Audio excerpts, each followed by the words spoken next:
बोलिए आपका क्या सर, हो गया ना, हो गया, मराठी हो गया.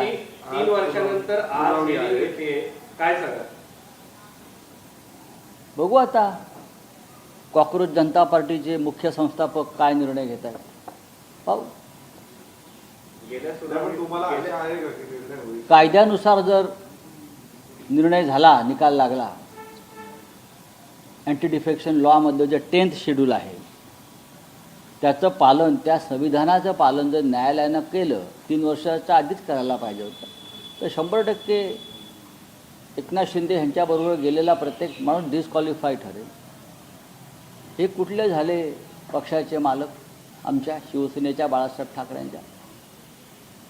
सुप्रीम कोर्टाने केलेला हा सगळ्यात मोठा घोटाळा आहे. निवडणूक आयोगाने केलेला हा सगळ्यात मोठा घोटाळा आहे.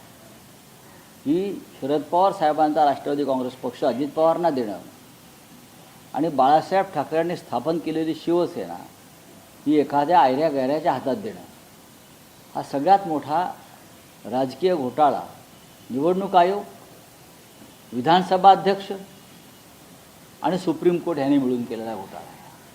आणि आम्हाला खात्री आहे की याच्यावर त्यांना कायद्याच्या कलमानुसारच 10th शेड्यूलनुसारच निर्णय घ्यावा लागेल आणि तो माननीय बाळासाहेब ठाकरे यांच्या शिवसेनेच्या बाजूनेच लागायला हवा, जर कोर्ट करप्ट झालं नाही तर. मागच्या सुनावणीच्या वेळी तुम्ही जे विश्लेषण करतात किंवा कोर्टावर जी टीका करतात त्याचा उल्लेख झाला होता की अशा पद्धतीने आमच्या विरोधात बोललं जातं. मग निकाल द्या, निर्णय द्या ना संविधानानुसार.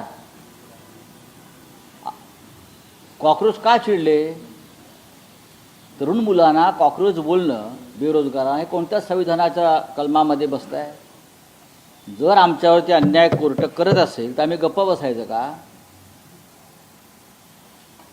तुम्ही भ्रष्टाचाराला खतपाणी घालणार असाल, पक्षफुटीला खतपाणी घालणार असाल, डिफेक्शनला खतपाणी घालणार असाल तर जनतेने गप्प बसावं अशी न्यायालयाची अपेक्षा आहे का? नाही.